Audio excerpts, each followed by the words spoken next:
everyone! Welcome back once again to Vicious Rants, and of course I'm Yahushua, YouTube Messiah, often imitated, never duplicated Super Saiyan Vicious, and we are talking about Raw this week. Was in Orlando, Florida, and well, try and talk about the big news that occurred from the time of last week's episode into now, and wow, a lot has happened, you know. My dad used to be a fireman, and they always had an old saying, you know, you would get white clouds where you would get nothing on end for a long period of time, and then you'd get a black cloud, and then when you did, it would be boom, a whole ton of stuff all hitting you at once. And kind of felt like this with the news-wise. Wednesday last week lost a true legend, Mean Gene Okerlund, and very sad to say the, you know, Hulk Hogan did appear on Monday Night Raw to pay tribute to Gene, and when the news first broke, people on Twitter blew up, backlash, all that. But let me ask you this, in all honesty. Okay, everyone can remember and look up GIFs and videos from WCW and all of Ric Flair doing, mean, woo, my God, Gene. But let me ask you this.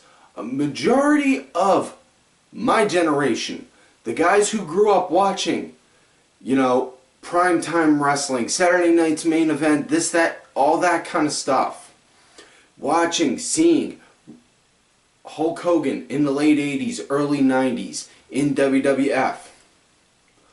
Who was always the stick man that was talking to him? Let me tell you something, Mean Gene, guarantee, that was it. And Mean Gene and Hulk Hogan are literally the same side, are opposite sides of the coin. One complemented the other, and yeah, it's very sad to hear that Gene Okerlund passed. He will be missed. He was a true legend, and there's no one that, yeah, you know, you always say, you hear those saying like this person or that person was one in a million. Gene Okerlund was one in a lifetime. That's all it is to it. Now, other than that, big news that did break. The Young Bucks and Cody did announce they are starting their own new wrestling promotion, All Elite Wrestling. No real news has been officially declared yet, other than that they have signed SoCal Uncensored, Britt Baker, the Bucks themselves signed. A lot of people were cracking up about that, but in all honesty, I mean, really, I mean, that's not much of a shock. They have to sign their own contract to say that they're working for that promotion, legalities and all. You know, Cody's wife, Brandy, is going to be the chief branding officer, or the chief brandy officer, for it. Yeah, and a lot of people are saying that this is going to be competition against Vince and WWE and all. Here's the thing.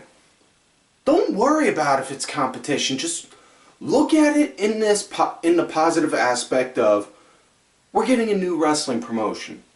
You know, have more promotions, because the more promotions there are out there, the more work there is out there for talent.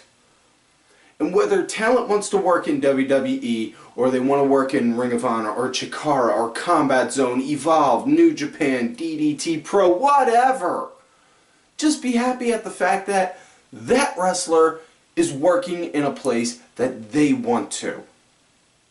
Because if they're an independent wrestler, you know, and they're not tied down by any contracts, they don't have to take an offer to say, to go and work at a show in Hoboken, New Jersey, if they don't want to. You know? Now, the segue from All Elite Wrestling, news broke also a little bit after that Kushida from New Japan is now officially parted ways with New Japan Wrestling, as well as Kenny Omega. And some are speculating that Kenny may wind up showing up at WWE. Some are saying he's going to go with All Elite. Honestly, I'm pleading the fifth. I'm not going to give one a view one way or another where I want him to go. Because honestly, Kenny Omega, he could be a star, anywhere. That's all it is to it. He could be a star anywhere. He busted his ass from the time he got in New Japan as Bullet Club as the cleaner, busted his ass, made himself into what he is now. So yeah, he could be a top guy in any promotion anywhere around the world. That's all there is to it. As for Kushida, I don't know. Some rumors were speculating he was going to go to WWE, be in the cruiserweights. Some are shitting on that idea because they're saying, oh, look what they did with Hideo. But honestly, again, if it's what they want to do, just be happy for them at the very least, even if you don't like it. Now, with that said, let's get on with the show. Raw, Orlando, Florida. Starts out, got a nice tribute in memory of Mean Gene. And then it segues, get a fight right from the back. Seth and Bobby Lashley fighting each other from the backstage leading into the gorilla position, out to the entry ramp, all the way to the, and then it backs off. And then after, everyone backs away, then out of nowhere, John Cena comes out, and it's just like, wait, what the hell? Did we just, wasn't there just a fight here a minute ago? What? I mean, hey, I'm cool with that. It was different, offsetting, throw something different out there. Throw something else against the wall and see if that sticks. Cena came out, hyped up about on how now the Royal Rumble's coming up, which means it's WrestleMania season, and nobody in the locker room wants to be left out of WrestleMania. And he's saying, I know that from first-hand experience. Which is why I am here to declare myself in this year's Royal Rumble. And then out comes McIntyre, cuts a promo saying he's out here to go and take out Cena. He's going to go and beat Cena's ass. I'm paraphrasing, mind you. He's going to come out. He came out here to beat Cena's ass, to make a point. Cena was saying, dude, I took all this time off because every guy in the back was cutting that same promo on me. I figured I'd just go away. That way I didn't have to hear it so much. And I'll give John credit. I have shit on him in the past, and I, honest to God, really did. If you look back in the archives, I have said some nasty shit on him. Now, at that time, it was very much so well-deserved because he was being thrown out there non-stop. And he was just so freaking generic. It was, ugh. But now that he's, a part-timer and doing the same bit as The Rock, one, that promo he dissed on The Rock with did not age well, even if he did apologize for it. And two, my God, he's got this, well, fuck it, what are they going to do, fire me? Kind of like little swagger on him, which I fucking like. So he's doing that, and then next thing you know, he calls him, Seth, tells McIntyre, you want some? Come and get some. He comes out. Next thing you know, just as them two are about to go and square off, out come Lashley and Lio Rush, yelling and demanding that they want retribution because of what happened with Seth. And then while that's going on, McIntyre then gets Cena, and then Lashley gets in on it, and then Seth comes out, and then Finn comes out, and then Ambrose appears out of nowhere to get in on this, and then we go to commercial. When we come back, The spirit of Teddy Long compels you to give us a trios match, players. Holla, holla, holla. So yeah, we got a trios match now. Seth, Cena, and Balor going against McIntyre, Lashley, Ambrose. Heels, they were leading. The heels were leading the match, as they should, because honestly, you know, with it was just, they really needed to. You know, that's just simple tags. That's just simple wrestling psychology. Let the heels lead. You know, Balor, he was the first round team punching bag. And then Cena got in. He got in, he worked his shit, and then wound up becoming a team punching bag, which, I'm not going to lie, I was actually kind of taken back on it, because as much as I know Cena would be okay with doing that, I didn't think that they would be, that whoever produced the match would be like, well, what if we have Cena wind up getting this shit kicked out of him? You know? Just something different. It was a good different, you know? It was nice action, you know? And man, it just, and not only that, the fact that Finn got his ass kicked, then Cena got his ass kicked, man, that just made that hot tag Seth was dying to get so much more worth it. You just see him chomping at the bit like, come on, come on! So Finn winds up getting tagged in, works a quick sequence, and then does a hot tag on Seth. Seth comes in, lights the place up on fire, winds up hitting anything that pretty much has a heartbeat. Fast forward, match comes to an end. Seth hit a curb stomp on Dean Ambrose. Not like the house show one that Ambrose sold for like 15 minutes, which, top notch on that. So yeah, after that they show all the faces in the ring celebrating, and then up on the Titantron you see Triple H. Oh, excuse me. That was a botch on my part. Hope Vince isn't watching. I know he hates sneezes. Anyways, baby faces are celebrating. Next thing you know, it shows on the Titantron. You see Triple H talking to Sasha and Bayley, and Seth just looks like he's pissed off to no end. Like, motherfucker! Stomps to the back, storms to the back. Gets up in Hunter's face, throws the coffee out of his face. I want Ambrose tonight.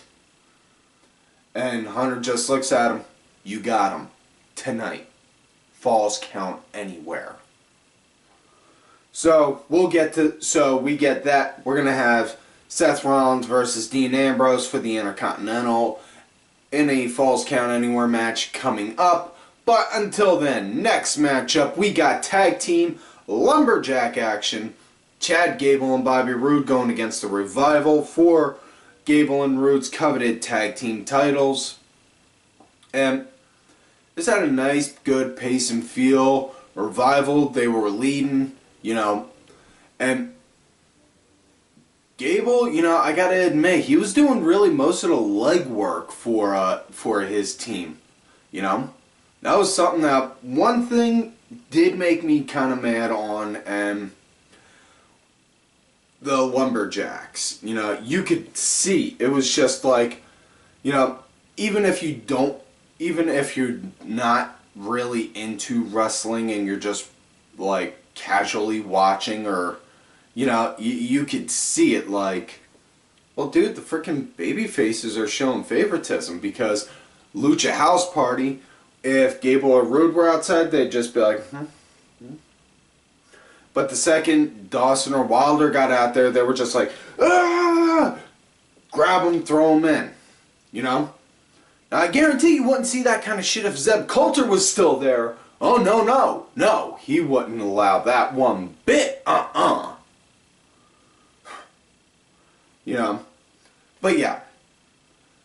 That was the one problem that I honestly had with this match, was the Lumberjacks' severe lack of you know, actually forcing the guys to be inside, because there was a lot of outside action for a lumberjack match, and just, ugh, you know,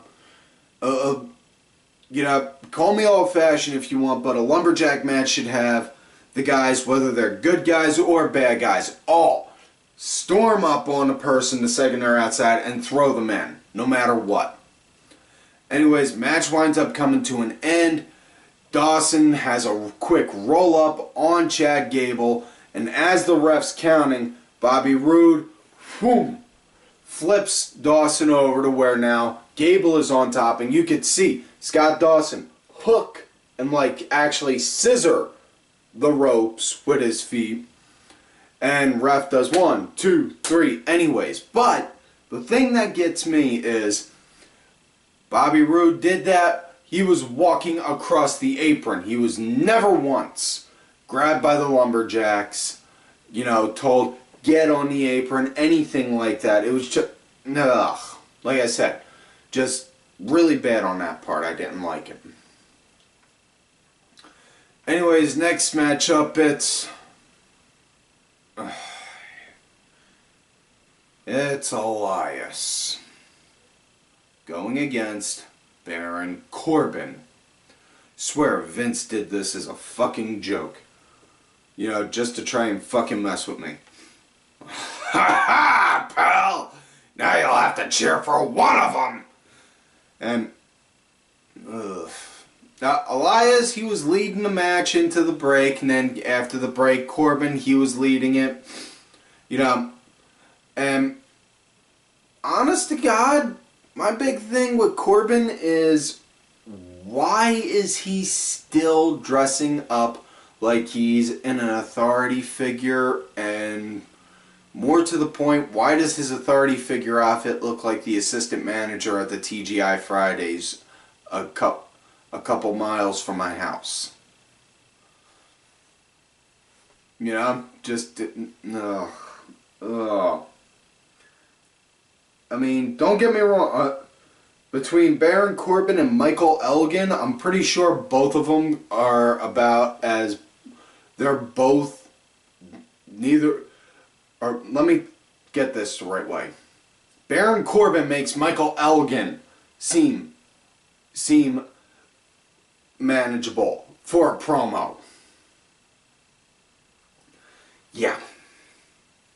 Anyways, match came to an end. Corbin wound up hitting the end of days, you know. So yeah, next matchup we got well, there was no real rhyme or reason for this match, so you could call it the piss break of the night if you want, but it was decent action for what it was. It was Jinder and Alicia going against Amber Moon and Apollo Crews. Now, it was a good pace and flow by Jinder and Apollo. Once Foxy got tagged in, Apollo wound up doing a dive, took out Jinder and the Singh brothers. Moon came in, hit her with a shotgun drop kick, bounced her around a little, and then next thing you know, hit Fox with the Total Eclipse. And my God, can we just take a moment to appreciate on how well Alicia Fox freaking sold that? That was like The Rock selling a stunner from Steve Austin. So yeah, Amber hit the Eclipse, got the 1, 2, 3. That was it.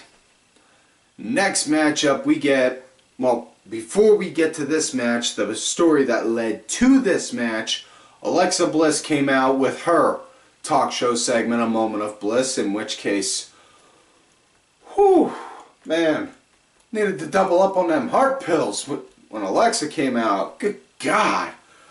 Whew. She came out, and yeah, then Ronda came out, and something about Ronda Rousey and spandex just seemed to go together like peanut butter and chocolate. Anyways, Alexa wound up asking Ronda, you know, what she have in mind for this coming year. She was saying her next challenger that she wants is more talented than Charlotte, has more charisma than Becky, is a top-notch athlete on the Raw roster. It's Sasha Banks. Sasha? Sasha? I mean, look, don't get me wrong. I ain't dissing Sasha. She's got talent, but, you know,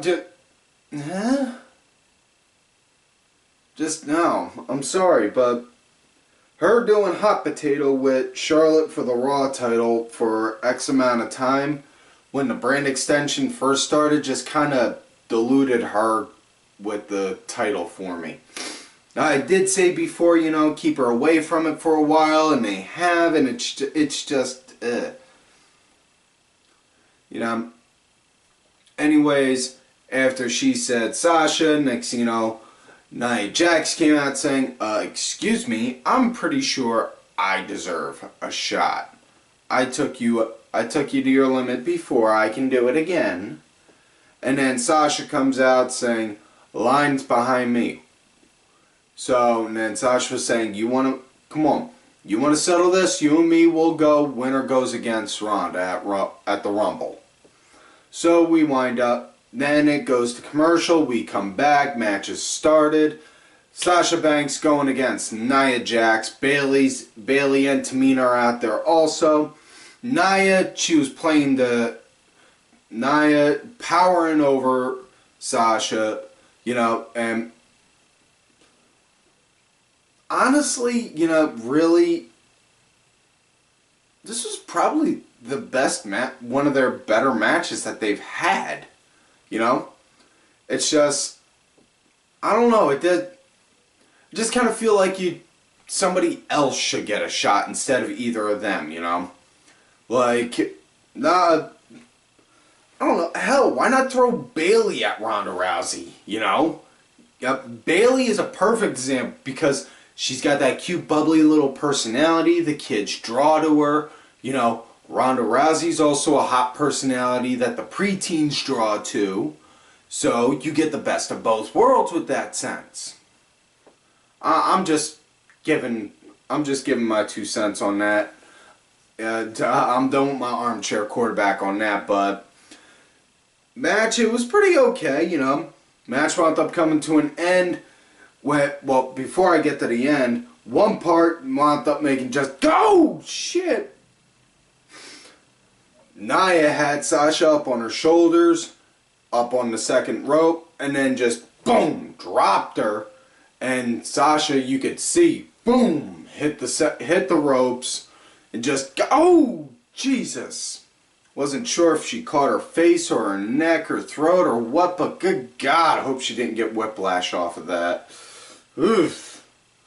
But yeah. Yeah.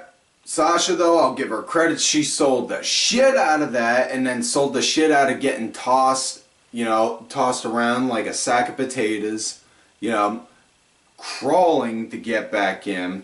She built her comeback, wound up getting it, and got the win, doing a bank statement. Nia tapped, so now it's official. Sasha Banks, Ronda Rousey, Royal Rumble. My guess, Ronda's gonna win, and more than likely, if not from armbar, then outside interference. Now we're on to the main event of the night. Dean Ambrose, Seth Rollins, Intercontinental title, false count anywhere. Out comes Dean Ambrose, storming, pissed off because he's got to do double duty tonight. And then out comes Seth, as attacks, blindsides Dean, brawls with him, and then they lead to the bell ringing. And then they go all around outside of the ring, then through the fans and into the back, and they start fighting through the back. And then they wind up cutting to a commercial after a minute. And then they come back, they're back through the fans, and then they work their way to the ring. That was really good. Because normally when you see a false count anywhere match, you know, you'll see it start in the ring and then circle all around and then work their way back to the ring. That was nice because this didn't start in the ring at all. Because false count anywhere, there's no rules. You know, you can pin anywhere. There's no DQs. You can do whatever. You know? And it makes sense. Why start this in the ring? Why start in the ring? circle around the arena and then end in the ring, when you could start outside, fight all around, and make it look like, no, I gotta get away from this guy, and then have them hit him, and it just the fight moves forward, moving, you know. And then they wind up leading back to the ring. Ambrose, he pulls up the mat, he's gonna go and hit Seth with dirty deeds again. Seth's like, hits him, flips him over, back body drop. Then they wind up getting back into the ring. They start working a little bit. Seth builds his comeback up, winds up going, sizes Dean up, gets ready to go for the curb stomp. Just as he's about to, he hits him with the curb stomp, I should say. I'm sorry, I'm getting really excited talking about this, in case you couldn't tell.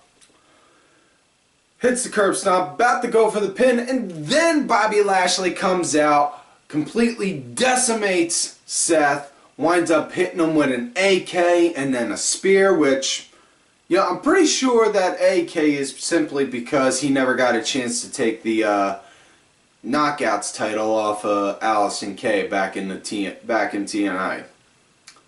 I'm just saying.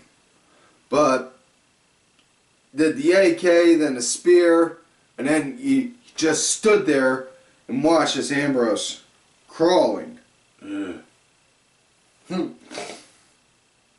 1, 2, 3. Got the win. Ambrose wins. Dirty chicken shit heel-like way, you know. Knocked the ass over tin cups, just throw his arm over, and that was it. Next thing you know, after that, Lashley proceeded to beat the shit out of Rollins, got a table out, powerbombed him through it, so we're more than likely going to be seeing a match between Lashley and Rollins at the Rumble. So, that is it for this week's show, folks. So, do not forget to like the video, subscribe to the channel, go back, watch some of the other episodes. Make sure you look for me on my Twitter at TimVicious. You also have another account, Tim_Vicious. Use that if I get put in Twitter jail or if I'm getting ghosted. Also on that Facebook gimmick, Tim Ash. If you're going to look for me on my Facebook gimmick, make sure you let me know you found me on there from here. Or my Twitter at TimVicious. I don't think you got your feet John going. Also, folks, do not forget to follow all of these cool ass cats right here on the Twitter. I saw Mulligan, Kenny Kill, my good brother, I am Danny Sunday. DSB_RB, Frankie Grandpa, Dazzy, MWP. And folks, like I always tell y'all, you love me, great, you hate me. Fuck you.